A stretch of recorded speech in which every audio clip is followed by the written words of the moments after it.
Hi, everybody, and welcome back. Our next video is going to be focused on inverse functions and how we go about finding the derivative of an inverse function. So to begin, we're actually going to go back and just talk about how we create inverse functions, how do they exist under certain conditions, that kind of stuff. So if you remember back to Algebra 1, Algebra 2, pre-calc, it's kind of all mixed in there together. When we talk about a function's inverse, remember the idea of this is a swapping of our inputs and outputs. So if I have a original function f, again, our domain is our set of all x values, our range is the set of all y values. When I convert that into its inverse function, uh, analytically, what's going on is the inputs and outputs are swapping. So the domain of the inverse function are now the y values from the original, and the range are now the inputs from the original. So it's really just a swapping of x and y. So another way of thinking about it is any point that is on the graph of f has coordinates x, y. Then any point that is on the graph of its corresponding inverse would have coordinates y, x. So it literally is just a swapping of those inputs and output values. Now, visually, what we see is a mirror image of one another. For an inverse to exist, or when it exists, if I want to create the graph, it's actually a mirror image over the line y equals x. So what happens is when we flip-flop these x and y coordinates, if I have a point here on f, when I switch those x and y coordinates, it actually lands over here. And I can see that if I were to pick this out, this would be some kind of negative x coordinate and then a positive y. And when I flip-flop those, that negative x coordinate ends up being the second coordinate now. Down here in the fourth is where y is negative, and then that positive y ends up being the x coordinate for the corresponding point. So it's all about this symmetry over that line y equals x, and it's not a coincidence that it's y equals x, because that again is what we're doing. We're kind of exchanging the x and the y values. So that's how a function is an inverse function is created. But now we want to know the rules for whether a function can actually have an inverse or not. So to answer that, we use something called the horizontal line test. So the horizontal line test is basically a visual way for us to check to see if a function is one-to-one, which means for a function to be one-to-one, it means that every x is paired with a y value, or more importantly, each y is only paired with one x value. So in this case, what that means visually is if we take a pretty simple, normally well-behaved function like a quadratic, this guy would actually not pass the horizontal line test, and so we would consider it to not be a one-to-one function, because if I take a horizontal line, there are two different places, or more importantly, more than one place where that horizontal line touches that curve, which means that if I do this reversal and try to go backwards, if I pick a y value to start, it would map back to two different x coordinates. That is an issue because when we do this flip-flop over the line y equals x, this guy ends up not being a function. And that's the issue. We want our inverse function, or the inverses of our functions, to also be functions. So when I do our exchange and flip over the line y equals x, it would look something like this guy. Remember, I'm not an artist. And now that guy fails the vertical line test, so the inverse would not be a function. So that's the issue. So in order for an original function f to have an inverse and be able to make this swap, it has to first pass the horizontal line test and be a one-to-one function, which again means each y is mapped only from one unique x value. So when we start with functions that fail the horizontal line test, sometimes it is possible for us to restrict the domain of the original function so that it retains the same range, but now it will pass the horizontal line test. So for example, if we talk about the function f of x equals sine of x, so if we want to consider, does that have an inverse? If you remember what the graph looks like, that's one way to think about it. Another way to think about it is as far as our domain and range goes. So if you think about what the sine of x function does, remember our inputs are angles, and then our outputs, or the y values for this function, are y coordinates from the unit circle. So if this function had an inverse, that would mean that I should be able to pick any value from this range and go backwards to just one possible x value, or in this case, angle. So for example, if I picked a y value of 1/2, then if this function has an inverse and it is 1-to-1, then there should be only one place that I can go backwards and say that was the angle I started with to produce this y coordinate. Well, if you think of the unit circle, the y coordinate is 1/2 at pi over 6, 5 pi over 6, 13 pi over 6, 19 pi over 6, and so on. There are an infinite number of points that I could go backwards to, which would mean that this function in its original form is not 1-to-1. It fails the horizontal line test. And if you go back and look at the graph, pretty easy to see. This is a wave function.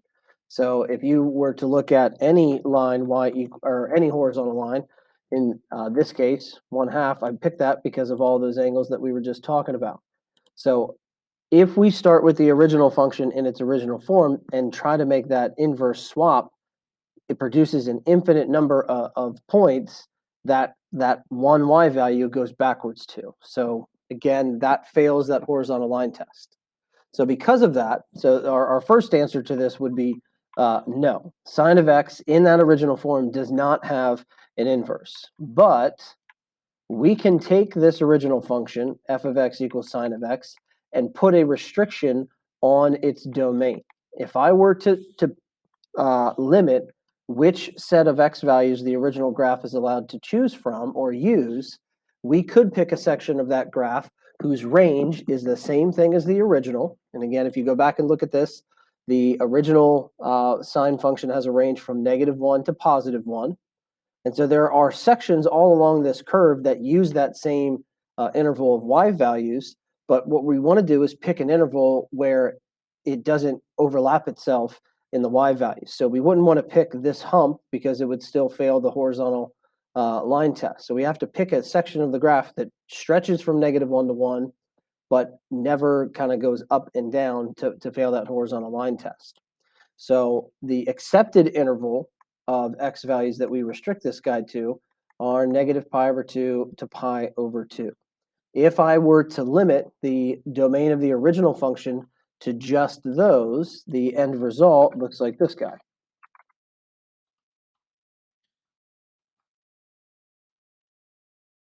Helps if I look at the screen while I'm typing. So what we end up with is just this little section of the sine curve, but the important part here is the range of that curve is still from -1 to +1. And now this guy is a 1-to-1 function. So we can do that with certain functions where we restrict the domain of the original so that it passes the horizontal line test. The range stays the same, which is important because that range of the original will become the domain of the inverse. And we don't want to have weird issues with the domain of the new function. So that is our little trick here. So because I do this, this guy can now be converted into an inverse function. So the inverse of f of x, we can write that two ways for the sine function. If you remember from pre-calc, we can use the -1 notation to indicate that it's an inverse, or the more common notation is this is where the arc trig functions are produced or used. So arc sine is the same thing as this inverse function. So now, because we restricted the domain of the original guy, remember this range is still, going to be -1 to 1 for the original. That becomes the domain for this inverse function. And now its range was that restricted domain from the original. So -pi/2 to pi/2. So if you remember the way these inverse trig functions work, we can still kind of start with a coordinate information from the unit circle, but now we eliminate all these extra options and we are only going to be going back to some angle between -pi/2 and pi/2. So we're kind of restricted to just this part of the unit circle, which makes it a lot easier to evaluate because we don't have to think of all the different possibilities, just the one angle that matches up with the particular value that we want to. So inverse sine, this is just one example of a whole bunch of different functions. Quadratics work the same way. You guys know that x squared's inverse is the square root of x, but the square root of x has a domain of 0 to infinity and a range of 0 to infinity. The issue with that is x squared has a domain of all reals and a range of 0 to infinity. So because these don't perfectly line up, that means the only way I can go from x squared to this inverse function is if I restrict that domain to also be 0 to infinity. So that is why the inverse of square root of x is not x squared, but it's actually just the right side of the x squared function. So there are very specific needs that these functions have to meet in order for us to actually calculate the inverse of them. So before we can dive into the calculus, let's just make sure that you guys are good to go with finding inverses and realizing when they exist or when they don't. So we're going to just take a look at a couple of different function types here to make sure you guys have a good understanding of this. So the first function, f of x equals 3x minus 4. So a lot of times it's just a matter of thinking about the shape of the graph and whether we can have these twists and turns that make it fail the horizontal line test or not. This guy is a linear function, so we know that as long as it's not a slope of 0, it will pass the horizontal line test because every line or no lines have the twists and turns that the curves have. So this guy definitely has an inverse, and it naturally has one, which means I don't have to do any restrictions on the domain to make it have one. So that means that I can rewrite this as y equals 3x minus 4, and then we swap our x and our y variables, because that is what's kind of controlling this. We're going to make the inputs the outputs and vice versa. So we get x equals 3y minus 4, and then you just have to solve for y. So we would add 4 to both sides, and then, equals 3y. And then we will divide both sides by 3. So what we end up with is y equals 1/3 x plus 4/3. Or we could name that the inverse of f of x equals 1/3 x plus 4/3. So when we graph both of these together at the same time, what we end up seeing, there's my original, and here is my inverse. So when I graph them over the line,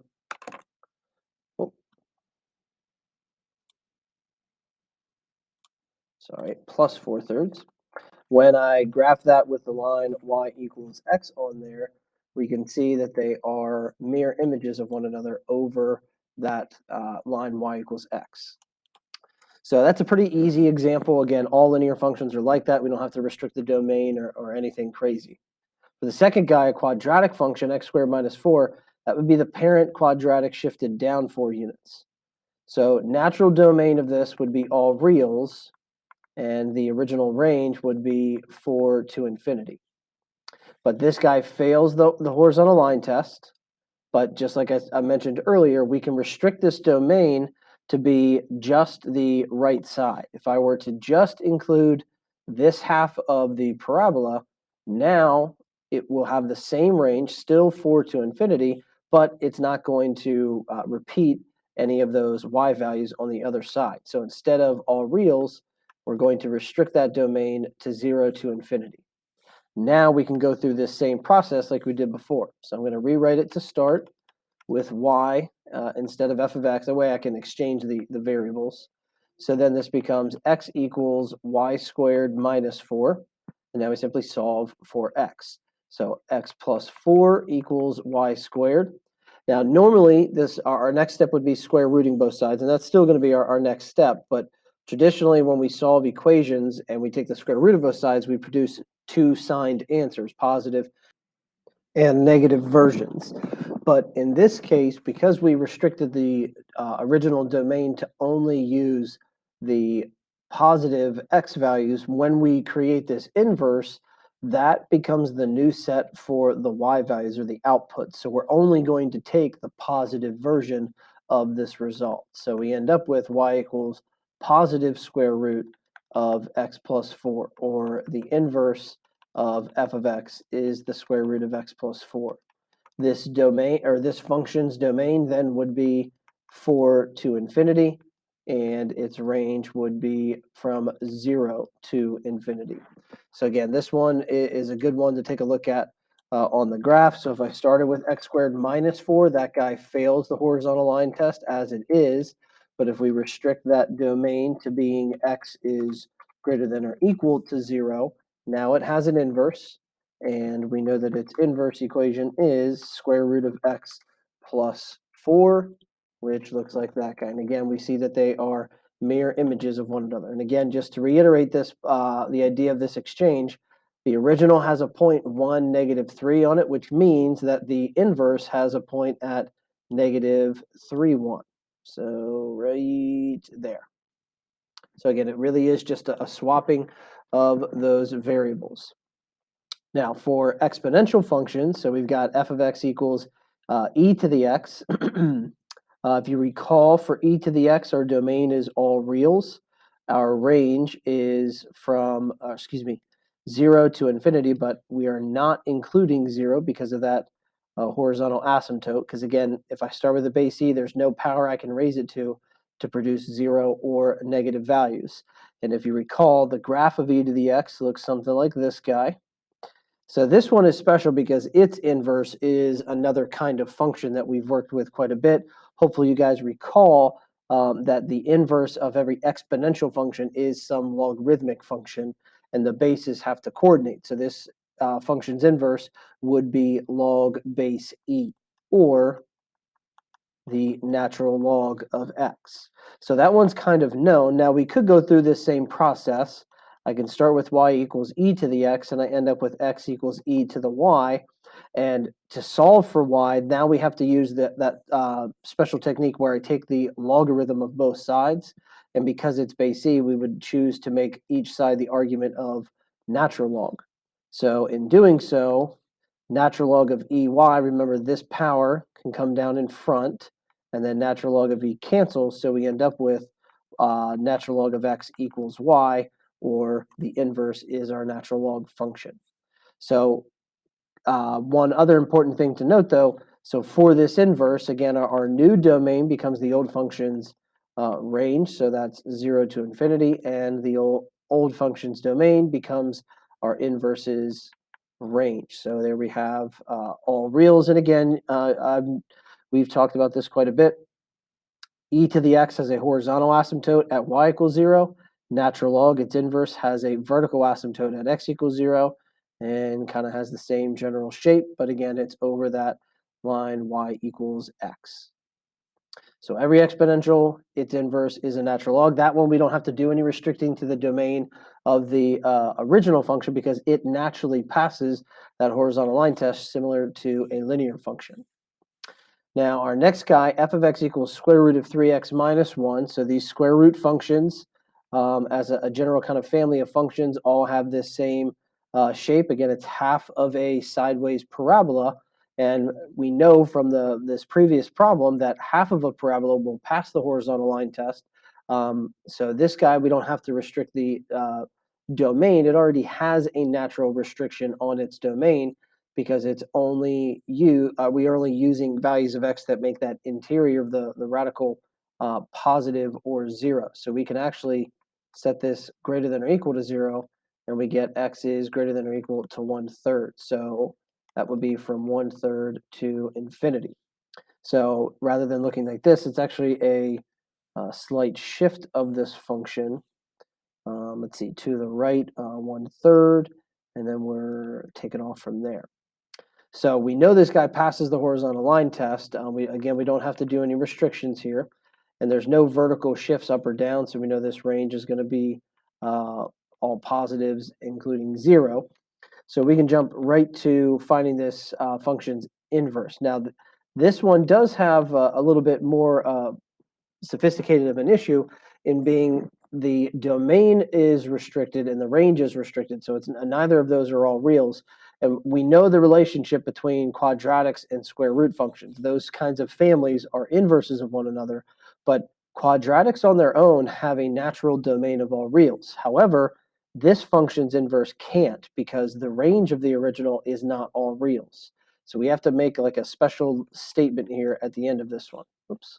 So we exchange our x and y. So x equals square root of 3y minus 1. And then square both sides. So x squared equals 3y minus 1. And then we're going to add 1 and divide everything by 3 to get this y by itself. Or we end up with the inverse of f is x squared plus 1 all over 3. We could separate it if you want to, but I'm not going to. I don't feel like doing that right now. But this guy, if I just go to Desmos and I type this function in, it's going to graph an entire parabola. And we know that that can't be the inverse because that's not what this graph shape looks like. It's not an entire curve, it's only half of it. So with this, we have to add in here the restriction that the domain of this function must be only from 0 to infinity. So we can write it like that, or a more common way that you'll see it written, kind of how I have to type it into Desmos, a little comma afterwards, and then you'll see this condition that x must be strictly greater than or equal to 0. So adding that little statement in there now makes it so that this function's domain and range appropriately matches up with the domain and range of the original function. So we only have to worry about that when we go from a radical back to the polynomial that it corresponds to.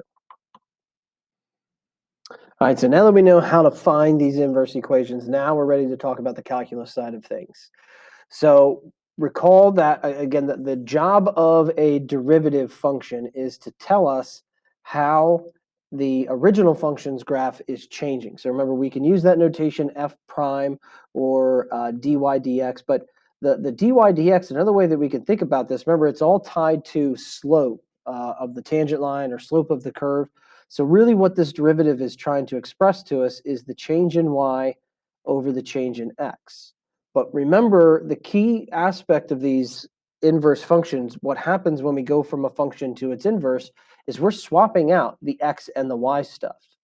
So if we do that and keep this notation in mind, then really what happens is we end up describing the change in x over the change in y. So if this is for the derivative of the original function, this new ratio is really how we can describe the derivative of the inverse function. So what we see is that there is a special reciprocal relationship between these two. Or another way, a more sophisticated way of defining it is what we have here. So it says, let f be a function that is differentiable on an interval I, if, again, that interval is our kind of related to our domain. So as long as we don't have any sharp turns or anything crazy like that, then we can go about finding these inverse functions. So if f has an inverse function g, so we choose to sometimes use just a completely different name, but we can kind of think of that as that inverse notation. But if f has an inverse function g, then g is differentiable at any x for which the composition of the original function's derivative composed with the inverse function does not equal 0. And that has to do with the formula here. So what this is saying is that the derivative of our inverse, or the slope of the inverse function's graph, is equal to 1 over the derivative of g of x, or the derivative of f composed with g.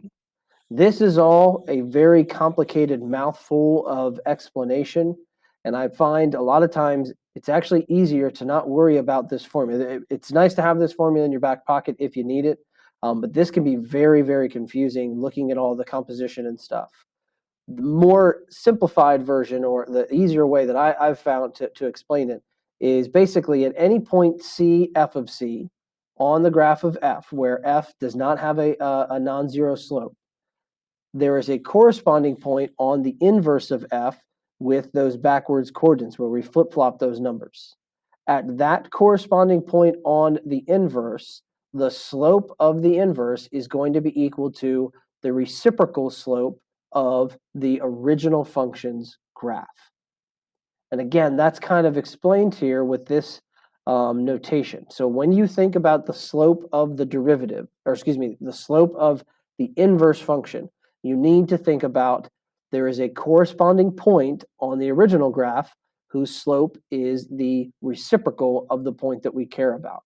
So that's the really important part. We're thinking about a reciprocal relationship. There's just a weird swapping that we have to go through in that process.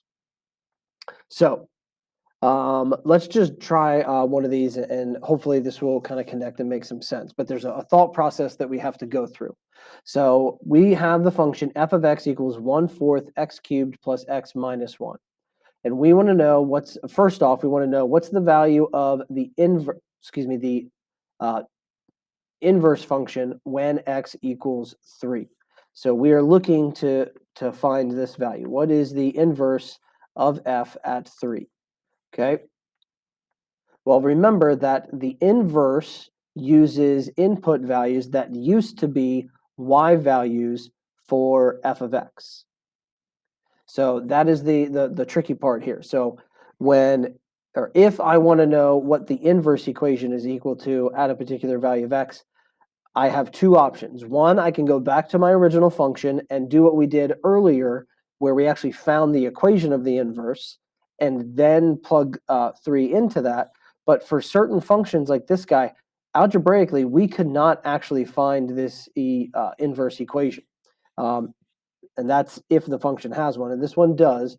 But the issue becomes when I swap my variables, I end up with two variables of y, and there's no way for me to isolate both of them. So we can't actually find the equation of the inverse. So because of that, we have to rely on the relationship for f and its inverse. So we need to think about the coordinates for these two functions. So what we're saying right now is there is some point on the inverse graph where x is 3 and y equals something. We're not sure what that is. But if that's true, then there must be a corresponding point on the graph of f where 3 was the y value. And because I have the graph of f, I can work to figure out what is the x coordinate there that produces a y value of 3. So to do that, I'm going to take my function f of x. I'm just going to set it equal to 3.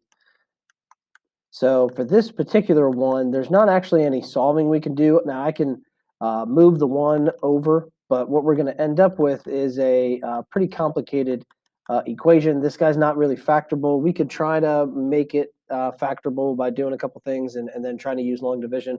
But this one's simple enough. We're just going to kind of do some guessing and checking. So if I were to plug 1 in, I get 1/4 plus 1. That doesn't equal 4. If I plug 2 in, I get 2 cubed is 8. 1/4 of that is 2. Plus 2 is 4. So just through some simple guess and checking. We don't always have to do it that way, but for this example, we are. So I figure out that x equals 2, which means for my original function, in order to produce a y value of 3, x has to equal 2. So what that means, without even having to find the equation of the inverse function, I know that if I were to use 3 as the input for the inverse function, it has to produce an output value of 2. These coordinates are linked together through this inverse relationship. So that answers this first question, that the value of the inverse when x equals 3 would be 2. So now for the second part, this is where the calculus comes into play. I want to know what is the value of the inverse's derivative at x equals 3. So in other words, I want to know what is the slope of the tangent line of the inverse function's graph at x equals 3. That is what this notation is asking me to find. Well, to answer that, I know that this is equal to the reciprocal of the slope of the tangent line of f of x at the corresponding point. And remember that the corresponding point in this relationship is for the original function when x equals 2. So again, without us being able to actually find the equation of this inverse, if we had that equation, then we could just take the derivative and plug 3 in. But a lot of these functions you guys won't be able to, or even be necessary for us to actually take or find the equation of the inverse and then take the derivative of it. And again, that's just because a lot of these polynomials, we can't yet find the equation of that. We need some other techniques that we have not learned yet. So to finally answer this, we're going to first answer this first part. So I first need to know what's the slope of f of x at x equals 2. Well, if f is that polynomial from above, then I know that f prime would be 3/4 x squared plus 1. And then I can plug 2 into this guy. So we get 3/4 times 4 plus 1, or 4. So again, that means that the slope of the tangent of f at x equals 2 is 4. So that means that the slope of the tangent line of our inverse function at the corresponding value or the corresponding point of x equals 3 must be the reciprocal of that, 1/4. Again, this is the idea that this first part was giving us the change in y over change in x at a particular point. So for the inverse, the change, we end up with the change of x over the change in y at that corresponding point on its graph. So to help demonstrate this, I think we can try and do this. I'm going to try it anyways. So we get f of x equals 1/4 x cubed plus x, was it minus 1? Okay. And I want to look at the point 2 f of 2. Okay. And so I want to know the slope at f prime of 2. So we know that's 4. But I'm going to graph the equation of this tangent line so that you guys can visually see that line. And now what I'm going to do, so Desmos doesn't like our inverse notation, but what I can do is make a new equation that says y equals f of x, which is a function of x. And so to make the inverse of that, I can actually redefine it as x equals that same function, but with y. So you guys can see that that does produce the inverse function's graph. So there you can see mirrored over that line y equals x. So the reason why I want to show that to you is what I'm going to do is just fold everything over that line. So I've already folded the function f of x over that line. That's where we get the green graph from. But now I want to do the same thing to this tangent line. So the original point was 2 f of 2. So I can actually just swap those coordinates and use f of 2 as the new point. You guys can see how these are mirrored images of one another. But now I want to make the tangent line through this point. So using the relationship that we talked about, so now this would be y minus 2 equals, instead of our f prime of 2, it's actually 1 over f prime of 2. Again, that's what makes this the reciprocal slope. Oops, and then that would be x minus f of 2. And you guys can see here, I know there's a lot going on here. Let me get rid of this y equals x line. You can see that everything is a mirror image of one another over that y equals x line. So in doing that, when we go from one function's graph to its inverse, it's not the exact same coordinates, but at the corresponding point after we've made that swap. And by switching out the x's and the y's, we get that delta x over delta y, which in turn creates the reciprocal slope of the original function's tangent line. So that is the special connection here. So whenever you're asked these kinds of questions where I give you an original function and some piece of information about a point on it, and I ask strictly about the slope or a tangent line for the inverse, this is the process we have to go through. We're going to figure out some information about f and its derivative and its tangent line, and just use this special relationship to answer the corresponding question for the inverse function. And our last bit here in this section, we're actually going to finish up the last chunk of our derivative rules. So really the only kind of functions that we have not yet talked about are these inverse trig functions and their derivative rules. So these guys are unique. The regular trig functions, all of those derivative rules produced other trig functions. But these inverse trig functions, they're because the inputs and outputs have been swapped. The derivatives don't really follow that same trig format because we're going backwards and it just doesn't work out the same way. But what we do see is a similar structure in all of these derivative rules. So what I've done here, this is the chain rule version for all of these. I don't want to make you have to learn the basic one and then also the chain rule. So we should be experts with the chain rule at this point. So we're just going to add in another set of these derivative rules.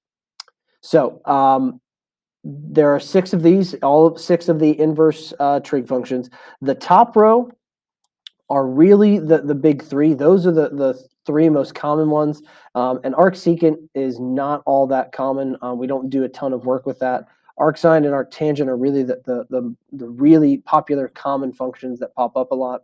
But the reason why I starred those 3 is because if you really take a close look at these rules, you'll notice that within these columns, these pairs, their derivative rules are identical to the top and bottom row, except for the bottom row all have a negative sign in that numerator. They are all the opposite versions of their counterpart above. And the reason for that, or one easy way to remember why that is arc cosine, arc cotangent, arc cosecant. Just like with the regular trig functions, all those C functions have negative derivative rules. Same thing is true for these inverse functions. So the general structure, though, for arcsine, we get whatever our argument is, that is our u. So we have our u prime up top over the square root of 1 minus u squared. Cosine is the exact same structure, but negative. Arctangent, u prime over 1 plus u squared. Cotangent, the negative version of that. And then secant is actually similar to the sine. They both have the square roots in the denominator, but secant is weird. Secant and cosecant, those are just the oddball functions in general. They're both the reciprocal functions, so things are just a little bit weirder with these guys for 2 reasons. One, we have this extra factor out in front. If you notice, those are absolute value bars. So anytime this argument is something that is not already naturally positive, always, then we have to take the absolute value of that and add that expression in here. So let's just say, for example, I had arcsecant of, let's say, 3x. If that was my u for the argument, then down here in the parentheses, I would have to include absolute value of 3x as a part of that derivative expression, because the quantity of 3x does not always produce a positive value. But if it was x squared instead of 3x, I don't need to take the absolute value of that because it's already naturally always going to be positive. So sometimes you'll see those extra factors with the absolute value bars, other times you won't. It's just a matter of, can that argument, can that u actually produce negatives? If it does, then we have to keep the absolute value bars. The other key difference is inside of the square root, the secant and cosecants actually flip-flop the order. It would be u squared minus 1 rather than 1 minus u squared like it is for sine and cosine. So these are just 6 more rules. Again, it's really just 3 because the C ones are negative versions. But these are rules just like with the other ones that we need to memorize. And the best way to memorize is through ample practice. So let's try a few of these. So again, we can really treat all of these like chain rule problems from here on out. So we just identify our u and then fill in the formula. So for arcsine of 2x, my argument would be my u. U prime would be 2. So then arcsine of u is always going to result in f prime equals u prime over square root of 1 minus u squared. So similarly to the natural log rule, because natural log of u always results in u prime over u, once you get good at these rules and you recognize that, oh, it's this function has this structure for the derivative, then writing out this step does kind of feel unnecessary. So these first few, I'm going to write them out. But as you guys start to get better and better with this, you're going to notice that it just becomes a pain in the butt to have to write that structure out every single time, because it's always going to follow that format. So we can just, once we've identified u and u prime, just fill in the formula and not do all that unnecessary writing. So in this case, our f prime will result in my u prime is 2 over the square root of 1 minus u squared. So if I square both of those guys, I get minus 4x squared. And that's it. That is my derivative. So again, if I was to go to the graph and look at the graph of arcsine of 2x, remember arcsine is going to be this little sideways squiggly looking thing. 2x is going to be a horizontal compression, so it looks like it's really tall and skinny now. But if I were to look at or to describe that graph is always increasing. So if the derivative is always increasing, then its derivative needs to always be positive. So again, we just found this derivative to be 2 over the square root of 1 minus 4x squared. So you guys can see this graph is extremely steep near these endpoints, which means their slopes are approaching infinity, which is exactly what this graph of the derivative is doing. These y values are approaching infinity on both sides. And the least steep portion of this graph is actually in the center, which is where these y values reach a minimum. So that 2 is actually the smallest slope that any tangent line on this curve ever has, and that occurs right there at the origin. So again, just want to constantly reiterate these relationships between these functions and their derivatives. So for arctangent of 3x, again, my argument, these guys are nice because it makes the chain rule pretty easy to recognize. The parentheses kind of pinpoint it for us. But u would be 3x, u prime would be 3. So again, f prime has the structure for arctangent of u prime over 1 plus u squared. Again, eventually that's going to feel unnecessary. So we end up with just 3 over 1 plus, and again, we square both of those factors, so 9x squared.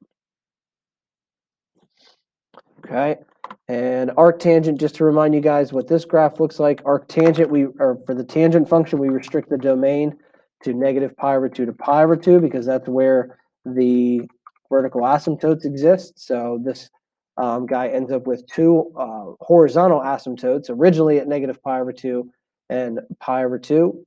This 3x is a horizontal compression again. And now this guy's derivative, 3 over square root, I'm sorry, not square root, 1 plus 9x squared. So that's a funky looking derivative, but if we think about the purple graph, the arctangent graph, it is very flat on the ends, which means those slopes are really close to 0, which is what we see on the black graph's y's. And the steepest part of this graph is at the origin, which is also where the derivative reaches its maximum. So 3 is the steepest slope at any point on this arctangent curve, and that's why those two spots match up when we compare the graph of f and f prime. All right, for arcsine of square root of x, so this would be u is square root of x, or the better way to write that, u would be 1/2 x. That way I can do my power rule. So then u prime would be 1/2 x to the negative 1/2, or if I clean that up, we get 1 over 2 square roots of x. So that would be my u prime. Again, this is arcsine of u, so f prime, since I already have it written here, I'm going to go ahead and fill in the structure here. So this one's going to be a little funky. We're going to just fill it out to start. So I get 1 over 2 square roots of x. That's it, all in the numerator. That's my u prime. And then over the square root of 1 minus u squared. But if I square the square root, we actually just end up with x. Now, the reason why this is an issue is because this is now a complex fraction. I've got a mini fraction as part of a numerator or denominator. So remember, the easiest way to fix a complex fraction is multiply top and bottom of the big fraction by the mini fraction's denominator. So when I do that here, the numerators, or all of this is just going to cancel, leave me with 1 up top. But then on bottom, this 2 is a coefficient. It's outside of the radical, so I'm just going to pass that out into the front. But whenever we multiply 2 radicals, we have a special opportunity here that because they both have the same radical, they're both square roots, we're actually allowed to multiply their radicands together, or the interior of those two. So what that results in is the square root of x minus x squared. And that would be our derivative. That one's a little funky. I'm actually interested to see what that graph looks like. So let's see, we got arcsine of square root of x. Whoops. Put parentheses around that. Don't want to anger Desmos. Okay. Okay, that's not as interesting as I thought it was going to be. So it's an arcsine, but that square root has some restrictions on its own. We can't have any negatives in there, so it kind of pushes the graph up into that first quadrant. And then if we take a look at its derivative, again, we had 1 over 2 square roots of x minus x squared. Okay, so notice that this graph is right above the same portion of this graph. And again, that's the idea of the domains matching up here. We couldn't have a point on the black graph at -2 because there's no point on the original functions graph. But this has the kind of the same general shape as the first arc sine functions. The steepest part of the graphs are near the endpoints. So the outer edges of the derivative have the largest y's. And the least steep portion is right smack dab in the center of the graph. So that matches up with this guy. So this y value of 1 is the least steep slope on the original function's curve, and that happens when x is 0.5. All right, and then one last one. So arcsecant, this is the weird guy. So my u would be e to the 2x, but technically that is a function requiring the chain rule. So this is a double chain rule part where this is a turducken again. So my outside function is arcsecant, so that's the turkey. My duck would be the u, e, e to the u, or excuse me, e to the v, and then that chicken all the way in the inside, that is v equals 2x. So if we think of this as e to the v, then u prime is just e to the v, v prime. V prime would be 2, so we get u prime equals e to the 2x times 2. So we've got our u, and we've got our u prime. So arcsecant of u would result in u prime over the absolute value of my original u times the square root of u squared minus 1. So we got that extra weird factor, and the order is reversed from the sine pattern. So now if I fill this in, so my u prime, that's this guy down here, so I've got 2e to the 2x over, now for absolute value of u, again, we only really need the absolute value bars if the thing we're putting in there is not already always positive. But remember, exponentials, unless there's a negative coefficient in front, always produce, or if there was a vertical shift down, these guys naturally produce only positive values. And they can't produce 0, which is another big issue down here because we can make 0 in the denominator. But in this case, that's not possible. So we don't need the absolute value bar, so we can just put e to the 2x out in front, and then square root of u squared. Remember, e to a power to another power means we multiply. So we get e to the 4x minus 1. And then we can simplify that because I've got e to the 2x factor in top and bottom, which happens a lot when I combine these exponentials with these inverse trig functions. So my final derivative would be 2 over square root of e to the 4x minus 1. That one I definitely want to take a look at. That's got to be a slightly more exciting graph. So just so you remember, this is what arcsecant of x looks like. That's definitely one that you probably may have never seen before, or at least not for a while. This is definitely a weird graph. But now for arcsecant of e to the 2x, no, that's not all that exciting. Sorry, that was a bit of a letdown. But if we think about that graph is extremely steep near the origin. So its derivative should have y values approaching infinity as we get closer to this asymptote. But so they're very steep, and then they really flatten out. This basically looks like a flat line. If I moved out here, you would not be able to tell the difference between this curve and a horizontal line. So because of that, the slopes of that curve are going to be approaching 0. So I'd expect some kind of graph. It's probably going to end up looking something like a rational function in that first quadrant. So let's see, what was it? 2 over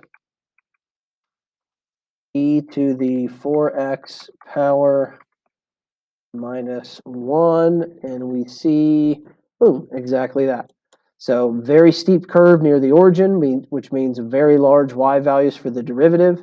Very flat curve moving to the right, which means very small near 0 slopes for the derivative, or excuse me, for the function. So small y values near 0 for the derivative function as we go to infinity.